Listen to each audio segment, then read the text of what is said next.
গল্প ভুতুড়ে দাঁড়িয়েল হর স্টোরি।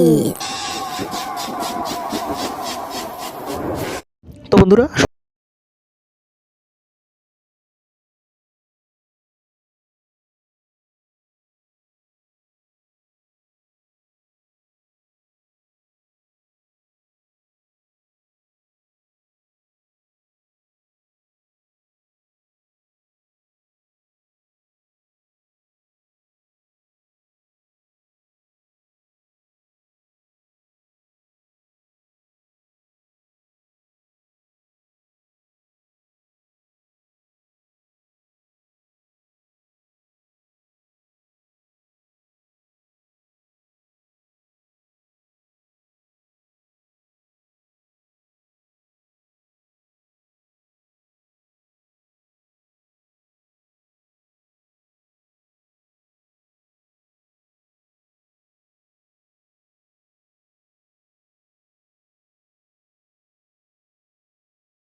চলে যায় ঘুমায়। তো ঘুমের মধ্যে সেই দাদু স্বপ্ন দেখে যে সুপিয়ার আমি ওই একটা জিন, যা আমাদের সর্দারের নাতি ছিল ওইটা, তুমি তাকে মারো নাই, যাকে তুমি ছেড়ে দিয়েছো, মহত্বের কাজ করেছো, আসলে তুমি মাছ ভেবে এটা করছো। তার অনেক ক্ষয়ক্ষতি হতে ধরেও সে অনেক বড় তখন ক্ষতি হয় না, সে আহত, বিশেষভাবে আহত হয়েছিল, সে এখন একটু সুস্থ আছে, তুমি তাকে ছেড়ে দিয়েছো, ভালো কাজ করেছো। তো তোমার কণ্ঠ নাকি অনেক সুন্দর, সেটা আমি শুনছি যে তোমার কণ্ঠ অনেক সুন্দর। তোমার কণ্ঠ শুনে আমি মানে আমরা জিন জাতি, সে জিনের সর্দার তোমার কণ্ঠ শোনার জন্যে তোমাকে ডাকছে, তুমি তার সাথে দেখা করো। তো এই কথা বলে যে পরের দিন দাদুর ঘুম ভেঙে যায়। সে দাদু পরে সে কয়েকদিন ওইভাবেই চলতে থাকে। একদিন রাত্রে মাছ মারার পরে সে ওই জিনটা, যে জিনটা আসলে দাদুকে স্বপ্নে এসে বলছিল, ওই জিনটা একদিন আসার পরে দাদুকে দেখে বলে, সুপিয়ার, তোমার ব্যবহার আসলে অনেক ভালো, তোমার কথাবার্তা অনেক ভালো, তুমি মানুষও অনেক সুন্দর, তোমার কোরআন তেলাওয়াত অনেক ভালো, তুমি চলো আমাদের সেই বাদশার কাছে, যে বাদশা আসলে যে বাদশা বা সর্দার, সে সর্দার তোমাকে দাওয়াত দিয়েছে, সে তোমার কণ্ঠে তেলাওয়াত শুনবে। এই কথা শোনার পরে সে দাদু ভাবে যে আসলে যাব না যাবো, সে ইতস্তত বোধ করতে থাকে। কিন্তু ওই জিনটা তাকে নির্ভয় দিয়ে বলে, কোনো সমস্যা নেই, আপনার কোনো ভয় নেই, কোনো ক্ষতি হবে না, আপনি যাবেন, আপনি একটু চোখ বন্ধ করেন, আমি যখনই চোখ মেলতে বলবো তখনই আপনি চোখ মেলবেন, আপনি চোখ মেলবেন, তারপরে আপনি সব কিছু আবার দেখতে পাবেন। তো দাদু ওই কথা বলে দাদু একটু ওদিক নিয়ে যায়, আচ্ছা চোখ বন্ধ করতে পারে। দাদু চোখ বন্ধ করে, দাদু মনে হচ্ছে যে সেই সুপিয়ার দাদু মনে করছে যে বাতাস, অনেক শব্দ হতেছে। সে এক সময় এক জায়গায় যা মনে হয় এক জায়গায় নামার পরে সে ওই জিনটা বলে যে আপনি চোখ খুলেন সুপিয়ার, আপনি চোখ খুলেন। সে চোখ খুলে দেখে দাদুর যে পরনে পোশাক টোশাক সব কিছুই পরিবর্তন।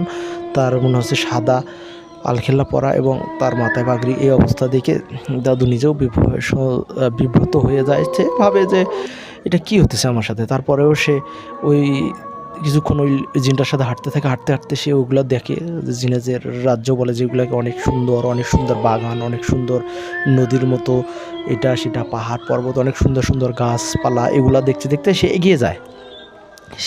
দেখে বিশাল বড় এক রাজপ্রাসাদ। সে প্রাসাদের মধ্যে ওই জিনটা তাকে সাথে করে নিয়ে যায় বলে যে চলেন সফিউর রহমান, আপনি চলেন, এই প্রাসাদের মধ্যে আমাদের সেই জিনেদের সর্দার থাকে, আপনি এই জায়গার মধ্যে গেলেই তাকে দেখতে পাবেন। তো সফিয়ার দাদু আসলে ভিতরে যায়, সে তো আলে মানুষ ছিল, অতটা ভয় পেয়েছে, সে জানে জিন বলে কিছু দুনিয়াতে আছে। তো যাওয়ার পরে সে তাকে একটা বিশাল বড় রুম দেয়, সেই রুমের মধ্যে সে তাকে বসতে বলে যে এইখানের মধ্যে আপনি বসে থাকেন, কতক্ষণ পরেই আপনার কাছে সেই জিনের সর্দার আসবে, আপনি তাকে দেখতে পারবেন না, আপনি তার খালি কথাই শুনবেন, কারণ আপনি যদি ওই চেহারা দেখেন হয়তো ভয় পেয়ে যাবেন বা অন্য কিছু হয়ে যাবেন, এই কারণে সে মূলত দেখা করবে না, সে আপনার সাথে কথা বলবে। তো সে দাদু ওই জায়গায় বসে আছে, হঠাৎ এক সময় একটা গভীর শব্দ বা একটা কণ্ঠ ভেসে বসে যে সফিউর রহমান, আপনি ভালো আছেন, সালাম দিয়ে তার সাথে কথা বলে। সফিউর রহমান সফিউর দাদু সালামের উত্তর দিয়ে বলে, হ্যাঁ মশাই, আমি ভালো আছি, আপনি ভালো আছেন। তো কথোপকথনের পরে সে জিনের বাদশা বলে, আপনার বলে কণ্ঠ অনেক সুন্দর, আমার ওই জিন বলে আপনি একটু আমাকে তেলাওয়াত করে শোনান তো। তো দাদু এই কথা শুনে তাকে সূরা জিন, সূরা বা অন্যান্য কিছু সূরা তেলাওয়াত করে শোনার পরে ওই জিনের যে সর্দার, সে বলে যে আপনার কণ্ঠ আসলেই অনেক সুন্দর, আপনার কণ্ঠ সুন্দর, তে আপনি আসলে আপনাকে তো নিয়ে এসেছি এই জায়গার মধ্যে, আপনার কিছু দেওয়া দরকার। তো তারপরে সে অনেক ধন সম্পদ দিতে চায়, কিন্তু সেই সফিয়ার দাদু বলে, দেখেন মশাই, আমি আপনাদের এই ধন সম্পদ নিলে তো আমার আর কাজ হবে না, আমি যদি কর্ম না করে খাই, আমি এই ধন সম্পদ নিয়ে যাই, তো আল্লাহর কাছে আমি কি বিচার দেবো? আমার কর্ম করেই খাবো, এবং আমি আমার কর্মের দিয়েই খেতে চাই, আমি কারো কোনো ধন সম্পদ নিতে রাজি না। তো সফিয়ার দাদুর এই কথা শুনে জিনের যে সর্দার, সে আরও খুশি হয়ে যায়। সে খুশি হয়ে বলে যে আসলেই তুমি অনেক সৎ এবং মহৎ লোক, তুমি যদি আমি একটা কথা বলতে চাই, তুমি যদি কথাটা রাখো তাহলে আমি অনেক খুশি হব বা তোমার কাছে কৃতজ্ঞ থাকবো। তো তো সুবের দাদু বলে যে বলেন, আপনি বলতে পারেন, আপনার আপনার ইচ্ছা থাকলে বা কোনো কথা থাকলে বলতেই পারেন। সে বলে যে আমার ওই যে নাতি, তাকে তুমি মাছ বলে ধরছিলা, ওই নাতিটাকে আমি তোমার কাছেই কোরআনের দীক্ষা বা তোমার এই সুরের কণ্ঠে সুরে সে তাকে কোরআন শিক্ষা দেওয়ানোর জন্য সে তোমার কাছেই পাঠিয়ে দেব। তো দাদু বলে যে আমি তো কাজ করে খাই, কর্ম করে খাই, আমি কখন আপনার ওই নাতিকে পড়াবো? আর আমি এই সাধারণ মানুষ হয়ে আপনার এত বড় একজন, আপনি জিনের সর্দার হয়ে তার নাতিকে পড়ানো কি আমার পক্ষে সম্ভব?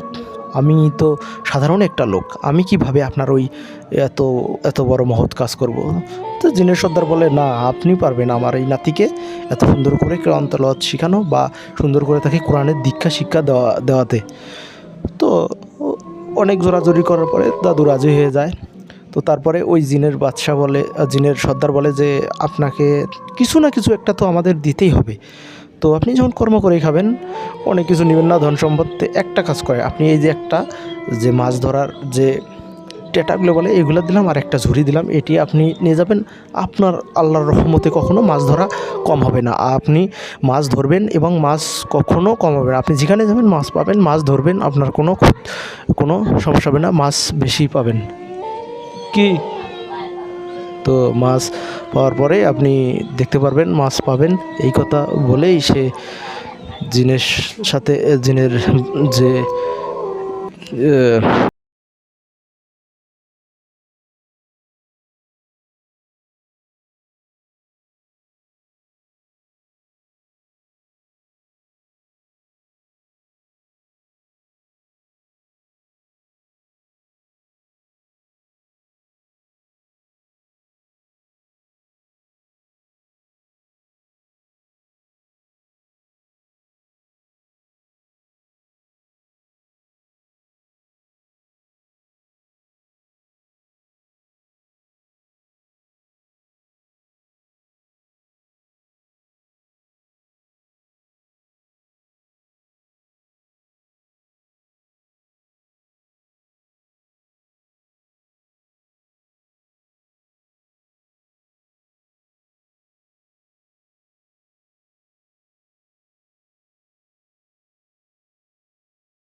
ঘটনা বা রেকর্ড করে অথবা লিখে পাঠিয়ে দিতে পারেন আমাদের কাছে। আপনাদের ঘটনা আমরা পড়ে শোনাবো। এই বলে আজকের মতো এই ঘটনা শেষ করছি। তো হ্যালো লিসেনার, সবাই ভালো আছো? আমিও ভালো আছি। সবাইকে সালাম, আসসালামু আলাইকুম রহমতুল্লাহ।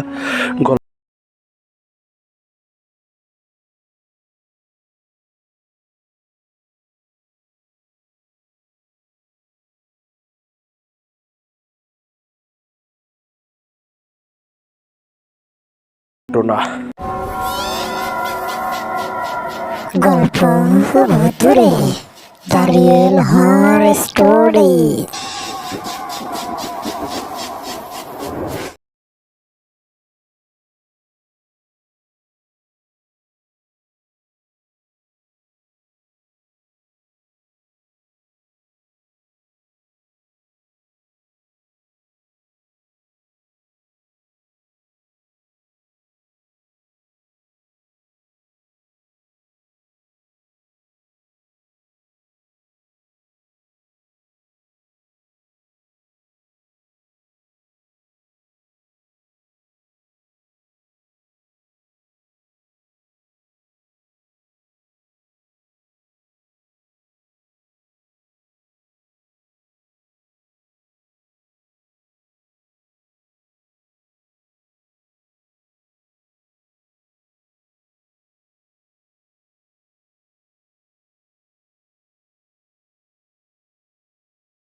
এর মধ্যে নাই।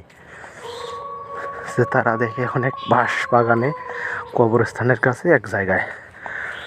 তো এটা দেখার পরে তো তাদের মাথায় মনে হলো এটা তো গরু হতে পারে না, কারণ গরু হলে তো এইভাবে এতক্ষণ লাগার কথা না, ধরা স্বাভাবিক অবস্থায় 4 জন লোক মিলে একটা গরু ধরতে আসলে কতক্ষণ লাগে। তারপরে তারা ভাবলো অন্য কিছু, তারা ভেবে পরে দেখলো গরুটা ওই দিক বাঁশ বাগানের বাঁশের ঝাড়ের ভিতরে গিয়ে মনে হয় মিলিয়ে গেল।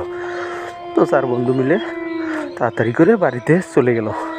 চলে গিয়ে ভাবলো যে চলে গিয়ে তারা ঘুমিয়ে পড়লো। তো তাদের মধ্যে ওই শফিকুল নামের যে লোকটা, সেই কিন্তু গরু ধরার প্ল্যান দিছিল। তো সে স্বপ্নে দেখলো যে কিরে শফিকুল, তুই আমাকে ধরবি না? আয় আমাকে ধর, ধর আমাকে, তোর কত বড় সাহস, তুই আমাকে ধরবি না? তোর এত বড় সাহস আমাকে ধরবি? তোর খুব সাহস, তোর খবর আছে, তুই মনে রাখিস, তুই আমার হাত থেকে বাঁচতে পারবি না। তো এই স্বপ্ন দেখার পরে সে ঘুম থেকে চমকে ওঠে। ওইটা সে দেখে, সে মানে এটা কী স্বপ্ন দেখলো, সেটা মনে করলো যে হয়তো গরু ধরে এসেছি রাত্রে, তো গরু ধরে আসার কারণেই হয়তো গরু নিয়ে মাথার মধ্যে চিন্তা ভাবনা চলতেছে, তাই এটা আটগজি একটা স্বপ্ন দেখলাম। তো এই বিষয় নিয়ে তার বাড়িতে বা তার মা বাপ কাউকে কিন্তু কোনো কথা বলেনি। তো এইভাবে চলতেছিল, স্বাভাবিকের মতো চলতেই ছিল। এইভাবে চলতে চলতে 2 দিন কেটে গেল। 3 দিন বা 4 দিনের দিন সে একটু বাজারে গেছিলো বন্ধু বান্ধবের সাথে আড্ডা দিয়ে, সে রাত হয়ে গেছিলো অনেকটাই, আনুমানিক রাত 10টার দিক বেজে গেছে। তো সে ভাবলো যে 10টা যখন বেজে গেল, দেখি একজন যদি লোক টোক পাই সেই লোকের সাথেই চলে যাই, কারণ দেরি করে লাভ কি। তো সে ভাবলো যে যাই।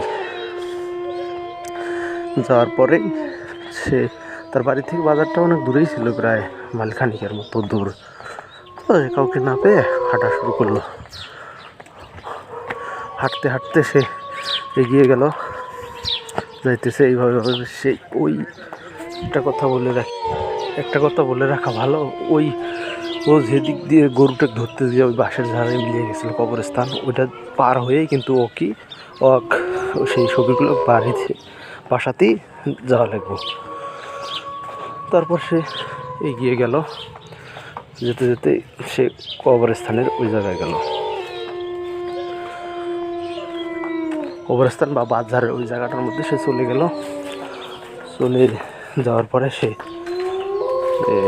ওই জায়গাতেই দিক দিয়ে যেতেছিল, হুট করে সে দেখে একটা গরুর বা বিশাল বড় একটা দানবীয় আকারের গরুর মতো, গরুর চাইতেও অনেক বড়, বা গরুর চাইতেও 4-5 গুণ বড়। 4-5টা গরু মিলে একটা গরু যেরকম হয় ওইরকম।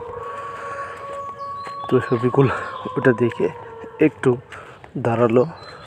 তো ভাবটি তাকে বলল, রে শফিকুল, তুই গরু ধরবি না? আয় আয় আমাকে ধর, আয় আমাকে ধর। তো এটা শোনার পরে শফিকুল তো এমন অবস্থা হয়ে গেল তার, সে ফ্যাল করে ওটার দিকে তাকিয়ে আছে, আর কি বলতেছে সেটা শোনার চেষ্টা করতেছে। তাকে খালি বলে, শফিকুল ধর আমাকে, আয় গরু ধরবি না? আয় ধর আমাকে। তো শফিকুল ওইটা দেখে দেখে আসলে তার অবস্থা খারাপ হয়ে যাইতেছিল। তারপরেও কি করবে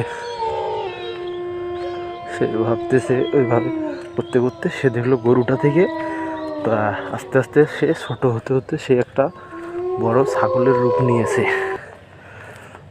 আর খালি বলতেছে, আয় আয় ধরবি না আমাকে, আয়। এমন করতে করতে সে ছাগল হতে হতে সে বিড়াল হয়ে গেল। বিড়াল হওয়ার পরেও তারা শফিকুল সে ওই জায়গায় দাঁড়িয়ে দেখতে এসেছে যে কী হইতেছে বিষয়টা আমার সাথে আসলে। ছাগল হয়ে যাওয়ার পরে সে দেখলো ওই জায়গা থেকে একটা মানুষের অবয়ব হয়ে হাত দুটো লম্বা করে এরকম করে হাত দুটো লম্বা করে বের করে দিয়ে সে শফিকুলের গলা চাপ দিয়ে ধরলো। তো শফিকুল কিন্তু নড়াচড়া বা দৌড়ানোর জন্য অনেক চেষ্টা করতেছিল, কিন্তু পারছিল না। আসলে কী যে হয়েছে সে বলতে পারতেছে না। তারপরও গলাটা বের করে দিয়ে এরকম ধরে সে ওকে তুলে দিয়েছে এক আছাড়। তার ভাষা সে বলেছিল যে এরমভাবে 2টা আছাড় খাওয়ার পরে তার আর কিছু মনে নেই। তো 2টা আছাড় খাওয়ার পরে সে অজ্ঞান হয়ে যায়। অজ্ঞান হয়ে যাওয়ার পরে পরের দিন ওই দিক দিয়ে নামাজ পড়ার জন্যে যে লোকজন মসজিদে যায় তারা তো ওই দিক দিয়ে যাইতো। তো তারা দেখে যে আরে এটা তো শফিকুল, তো শফিকুল এই জায়গায় এইভাবে পড়ে আছে। তো সবাই তাকে দেখে ধরাধরি করে তার বাড়িতে খবর দিয়ে তাকে নিয়ে যায়। নিয়ে যায় বাড়িতে দিয়ে আসে।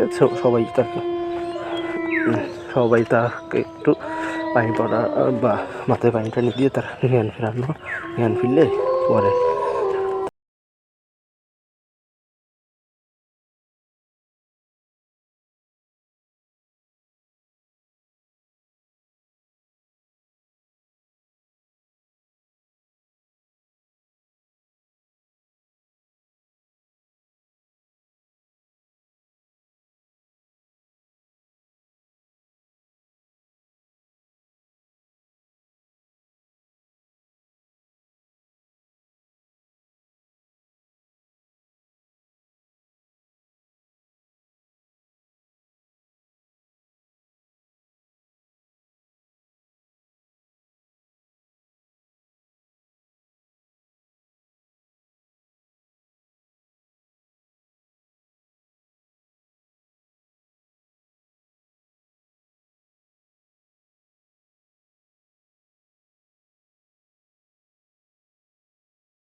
গল্প ভুতুড়ে দ্য রিয়েল হরর স্টোরি।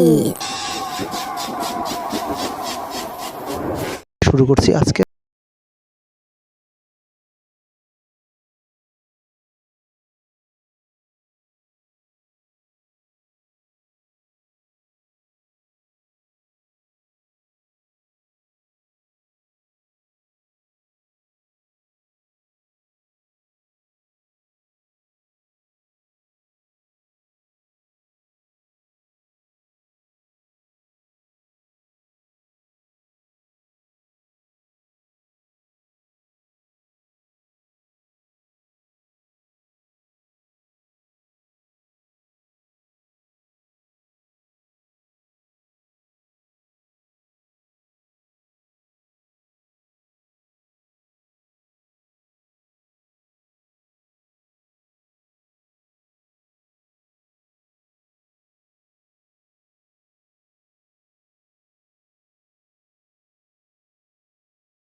দিন ধরে আমার কাছে আছো, তোমার বিষয়ে আমি জানি, তুমি খুব ভালো, তুমি বলতে পারো।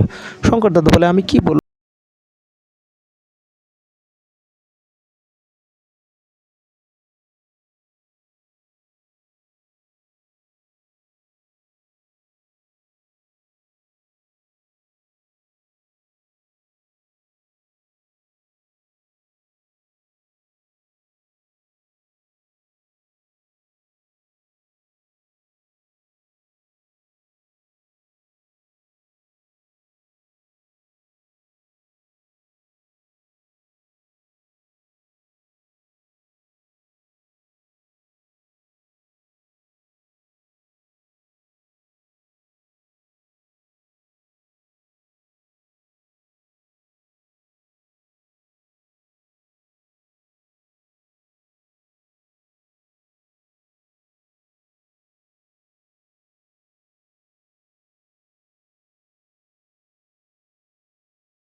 পায় যে ওই গ্রামে একটা ছেলে আছে, যে ছেলেটার মা জন্ম দিয়ে চক্ষু লজ্জার কারণে পালিয়ে গেছে, তার বাপের কোনো পরিচয় নেই। সে ছেলেটা ওই গ্রামে আছে, তার বয়স আনুমানিক 7-8 মাস। তো এই কথা শোনার পরে সেই শঙ্কর দাদু ওই জায়গায় যায়, যা বলে যে এই বাচ্চাটাকে আমি নেব, এই বাচ্চাটাকে আমি নিয়ে আমি এই বাচ্চাটাকে মানুষ করব, কারণ আমার এই বাচ্চাটা তো কেউ নেই, আমি এই বাচ্চাটাকে নিয়ে যাই। তো ওদের সাথে কথা বলে শঙ্কর দাদু ওই বাচ্চাটাকে নিয়ে আসে। নিয়ে আসার পরে তান্ত্রিক বলে, দেখো তুমি যদি এই বাচ্চাটাকে মানুষ করো, এই বাচ্চাটাকে মানুষ করতে তোমাকে আনুমানিক এই বাচ্চাটা তোমাকে মানুষ করা লাগবে, এবং এই বাচ্চাটা যা চায় সব কিছু তোমাকে দেওয়া হবে। নিজের সন্তানের মতো এই বাচ্চাটাকে তো মানুষ করতে হবে। এই বাচ্চাটাকে তুমি যদি মানুষ করতে পাও নিজের সন্তানের মতো, মানুষ কইরা তোমাকে 12 বছর পর্যন্ত মানুষ করা লাগবে। মানুষ করার পরে সে চাবো যে কিছু করতে চায়, যা কিছু করতে চায় তাকে দেওয়া লাগবে, দিয়ে তোমাকে 12 বছর পর্যন্ত এই সন্তানটাকে মানুষ করতে হবে। তারপরে যা কিছু করার লাগে আমি করব। তো তান্ত্রিক এই কথা বলছে শঙ্কর দাদু বলল যে আচ্ছা ঠিক আছে, কিন্তু আমি 12 বছর পরে যদি 12 বছর পরে আপনাকে পাবো কোথায়, বা 12 বছর যতদিন আপনি থাকবেন? তো এই কথা বলে তান্ত্রিক বলে যে হ্যাঁ, আমি যদি বেঁচে থাকি বা থাকি, অবশ্যই আমি তোমার সাথে, তোমাকে 12 বছর, এই ছেলের 12 বছর হওয়ার আগে আমি তোমার কাছে আসবো, এবং এসে কী করা লাগে আমি সে কথা বলবো। তো তান্ত্রিক এই কথা বলে পরে ওই গ্রাম ছেড়ে আবার সে আরেক গ্রামে চলে যায়। তো এভাবেই চলতে থাকে কিছুদিন। এভাবে চলতেই শঙ্কর দাদু ওই ছেলেটাকে তার নিজের সন্তানের মতো মানুষ করতে থাকে। এইভাবে থাকতে চলে যায় আরও অনেক দিন যাওয়ার পরে শঙ্কর দাদু ওই বাচ্চাটাকে এখন হুট করে আবার ওই তান্ত্রিক চলে আসে বলে, শঙ্কর, এই ছেলেটার কিন্তু সামনের অমাবস্যার রাতেই ওর 12 বছর পূর্ণ হবে। তুমি এক কাজ করবে, তুমি 12 বছর পূর্ণ হওয়ার পরে ওই দিন ওই সারাদিন ছেলেটাকে নিয়ে না খেয়ে রাখবে, তাকে উপোস রাখবে। উপোস রেখে তুমি এক কাজ করবো, যে মিষ্টি খেতে পছন্দ করে ওই মিষ্টি 2-3 কেজি নিয়ে ওই জায়গায় আসবে, আর সাথে একটা বড় একটা তরবারি নিয়ে আসবে, যে তরবারি আর ওই মিষ্টি 2-3 কেজি নিয়ে ওই জায়গায় আসবে। তো যে কথা সেই কাজ। সারাদিন ওই ছেলেটাকে না খেলিয়ে রাখলো শঙ্কর দাদু। রাখার পরে সে রাত্রে ওই দিক গেল, ওই তান্ত্রিকের কথা মতো ওই জায়গায় চলে গেল। সে ওই জায়গায় গিয়ে দেখলো যে তান্ত্রিক এক জায়গায় বসে আছে, ওই জায়গার মধ্যে গিয়ে ছেলেটাকে রাখলো। তো অতক্ষণ পরে ছেলে বললো, বাবা আমি পরে মিষ্টি খেতে ছিল। ও তান্ত্রিক পরে শঙ্কর দাদু ওই ছেলেটাকে মিষ্টি খেতে দিল। তো তো তান্ত্রিক ওদিক নিয়ে যা বললো, তুমি এখন এই মিষ্টি খাওয়ার পরে সে পানি চাবে, সে পানি চাওয়ার পরে তুমি পিছন থেকে উঠে যা, পানি না দিয়ে এক কোপ দিয়ে ওর গলার থেকে মাথাটা আলাদা করে দিবা। তুমি যদি এটা করতে পারো, তুমি যা চাও তাই হবে। তো এই কথা শুনে শঙ্কর দাদুর মনটা খারাপ হলো যে আসলে এতদিন ধরে এই ছেলেটাকে আমি মানুষ করলাম, এইভাবে মানুষ করলাম, এই ছেলেটাকে এখন আমি কিভাবে একটা করি, তাকে আমি মানে বলি দেবো বা এক কোপে দুই টুকরো করে ফেলবো, তার মাথা থেকে ধরটা আলাদা করে দেবো, কিভাবে আমি এইভাবে এই কাজটা করব, এই কথা ভেবে সে ইতস্তত বোধ করতেই থাকে। তো তান্ত্রিক বলে, দেখো তুমি যদি এটা না করতে পারো, তোমার সারা জীবনের পরিশ্রম তুমি বৃথা হয়ে যাবে। তো দাদুর মাথার তখন ঘুরছিল যে আমি কি করব। একসময় ভাবলো যে আমি তো তান্ত্রিক হতেই চেয়েছিলাম, অনেক দিন থেকে তো আমার একটাই স্বপ্ন, আমি তান্ত্রিক হব। তো এই কথা বলে সে এক সময় মিষ্টিগুলো খেতে চায়, ওই ছেলেটাকে মিষ্টিগুলো খেতে দেয় শঙ্কর দাদু। শঙ্কর দাদু মিষ্টিগুলো খাওয়ানোর পরে ছেলেটাও এক সময় বলে, আব্বু যে আমি পানি খাবো, আমার খুব পানির পিপাস লাগছে।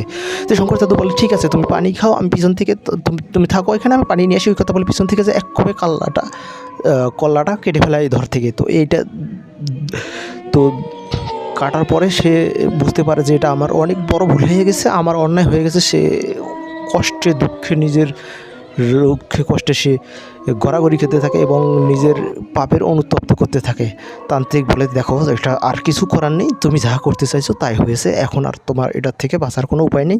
তোমাকে আগেই বলছিলাম এটা একটা অভিশাপ, এই অভিশাপ মাথায় নিয়ে তুমি বাঁচতে পারবে না, তুমি যা চাইছো তা ইতিমধ্যে হয়ে গেছে, এই ছেলেটা দিয়ে হয়ে গেছে। আর একটা কথা বলে রাখি, এর সাথে একটা জিন, এই একটা একটা পিশাচ আজকে থেকে তোমার সাথে যুক্ত হয়ে গেছে। এই পিশাচটাকে তুমি যাহা কিছু করাবা, তোমার যা ইচ্ছে তুমি তা করাইতে পারবা, কিন্তু এই পিশাচটা যা তোমাকে পানি চাবে, তুমি যদি খবরদার ভুল করেও তুমি তাকে পানি খেতে দিও না। যদি তুমি তাকে পানি খেতে দাও, তখন এই পিশাচ তোমাকে মেরে ফেলবে, এবং তোমার কাছ থেকে মুক্তি পেয়ে যাবে। সে তোমার সাথে চুক্তিবদ্ধ হয়ে গেছে, তুমি তাকে পানি খেতে দিবা না।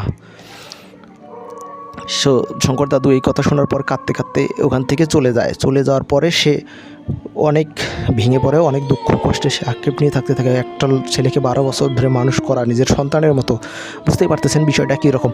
তো তারপরে বাসায় গিয়ে যাওয়ার পরে তার স্ত্রী বলে যে ওই ছেলেটা কই, ছেলেটাকে তুমি যে নিয়ে গেলা, ছেলেটা কই। তো বলে, ওই ছেলেটাকে তার মায়ের কাছে বা তার বাবার কাছে বুঝিয়ে দিয়েছি, বা ছেলেটা তাদের বাড়িতে বেড়াতে গেছে, এই কথা বলে তাদের কাছে সে মানে কাটিয়ে দেওয়ার চেষ্টা করে। তো এইভাবেই কাটানোর পরে কিছুদিন পরেই, তো পরের দিন রাত্রে শঙ্কর দাদু ঘুমিয়ে আছে। তো সে রাত আনুমানিক 2টা-3টার সময় তার ঘুম ভেঙে যায়। সে দেখে যে তার বুকের উপরে একটা ছায়া বা সে দেখে তার ওই ছেলে, যে ছেলেকে সে এক কোপে 2 টুকরো করেছে, সে এসেছে, বলছে যে আব্বু তুমি আমার সাথে এটা কী করলে, তুমি আমাকে এই কামটা করতে পারলা, আমার কী অপরাধ ছিল বলো তো, তুমি আমার সাথে এই কাজটা করতে পারলা, আসলে আমি তোমার ছেলে না দেখে তুমি আমার সাথে এই কাজ করলা, যাই হোক তুমি যা করছো, আমাকে পানি দাও, পানি দাও, আমি পানি খাবো, পানি না খেতে আমাকে তো পানিও খেতে দিলে না। তো দাদুর অনেক কষ্ট হয়। তারপরেও সে তান্ত্রিকের কথা মতো তা বলে, তোমাকে একটা কাজ করতে হবে, এই কাজটা তুমি করো, তারপরে পানি দেবো। তো কী কাজ দিতে ছিল সেই কাজটা আসলে শোনা বা সেই কাজটার কথা সে বলতে পারে নাই, যে লোকে ঘটনা পাঠিয়েছে। তো এই কাজটা করে সে সেদিনের মতো যায়। পরের দিন রাত্রে আবার আসে, আবার সে শঙ্কর দাদুর কাছে আসে বলে, আমাকে পানি দাও, আমি পানি খাবো, আর তুমি তুমি আমাকে পানি দাও, আমাকে তো পানি খেতেও দাওনি। তো এই কথা শোনার পরে এইভাবে কয়েকদিন কিছু কাজ করানোর পরে তো শঙ্কর দাদু আসলেই মনটা খারাপ লাগে যে ছেলেটাকে দিয়ে আমি এত বড় একটা কাজ করলাম। সে অনুতপ্ত হয়ে যায় এবং কাঁদতে থাকে। এই করতে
স্টোরি।